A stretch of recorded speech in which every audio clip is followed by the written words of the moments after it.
For 700 years, we thought we knew where it came from. China, or somewhere in Asia, vast, distant, unreachable. A plague that crawled westward along the Silk Roads, picking up momentum across Central Asia before it finally arrived at the ports of the Black Sea and boarded the Genoese ships that carried it into Europe. That was the story. Vague on the specifics, but confident in the broad geography. The Black Death came from the east. In 2022, a study published in Nature changed that. Not by guessing, not by inference, by reading the DNA of the dead. Scientists extracted ancient genetic material from skeletons buried in 2 cemeteries in northern Kyrgyzstan, in the Tian Shan mountain region near Lake Issyk-Kul. The burials dated to 1338 and 1339, 7 years before the Black Death reached Sicily, 6 years before the Mongol siege of Kaffa, where catapulted corpses allegedly launched the pandemic into Europe. These graves predated everything the historical record had identified as the beginning.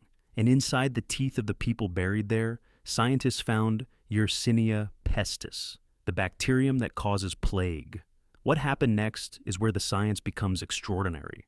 When the researchers reconstructed the ancient bacterial genomes and placed them into the known evolutionary tree of Yersinia pestis strains, something precise and striking emerged.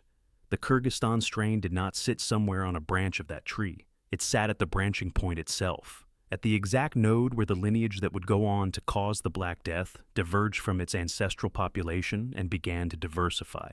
In evolutionary terms, this is as close as science can get to identifying a source population.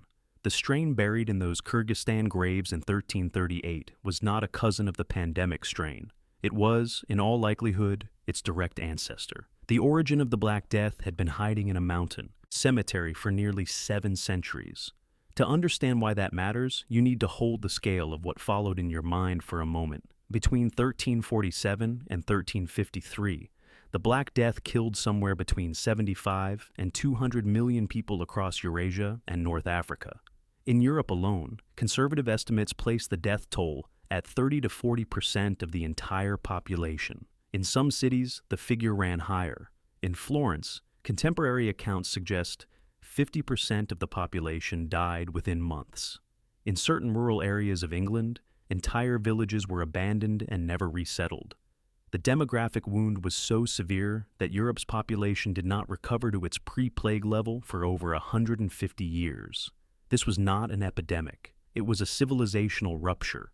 And for all that infamy, for all the centuries of historical scrutiny and scientific analysis that followed, the precise question of where it began had never been answered with certainty.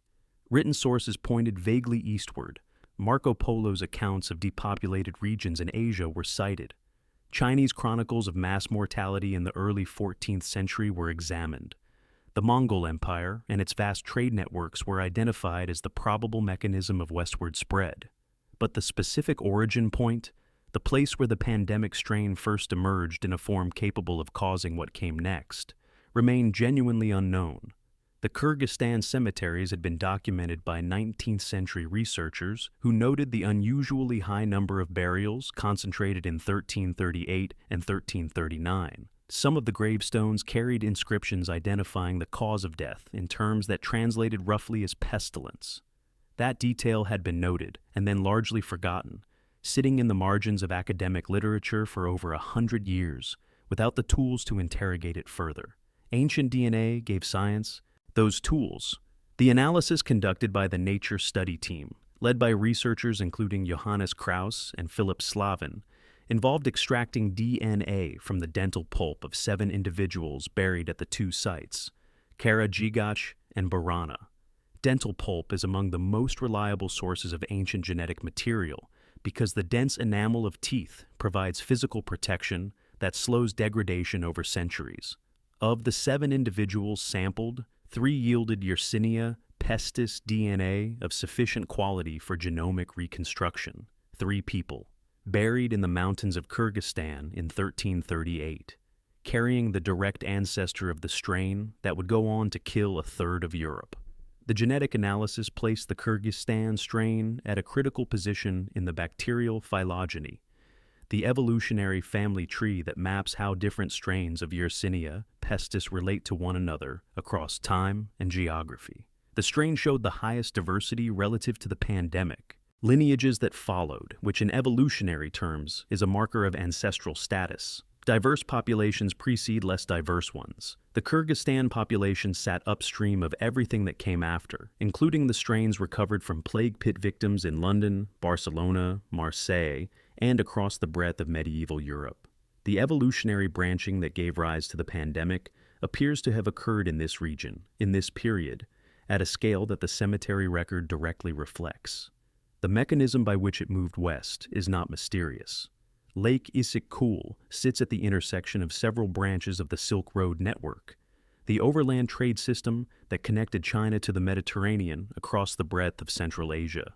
Merchants, pilgrims, soldiers, and diplomats moved through this region continuously in the early 14th century, sheltering at caravans, trading at market towns, moving goods, and, unknowingly, pathogens across thousands of kilometers of steppe and mountain terrain. The same infrastructure that made the Mongol Empire function as a coherent political entity. The relay stations, the road systems, the enforced security of overland travel also created ideal conditions for the long-distance movement of disease. Yersinia pestis travels in the bodies of rodents and the fleas that feed on them. Both are abundant along trade routes, drawn by the grain stores and refuse that accumulate wherever human commercial activity concentrates. A strain emerging in the rodent populations of the Tian Shan region in 1338 had everything it needed to begin moving. The routes were open, the traffic was constant, and the populations further west had no prior exposure to this particular lineage and no immunity against it. By 1346, Russian chronicles were recording plague deaths along the Caspian Sea.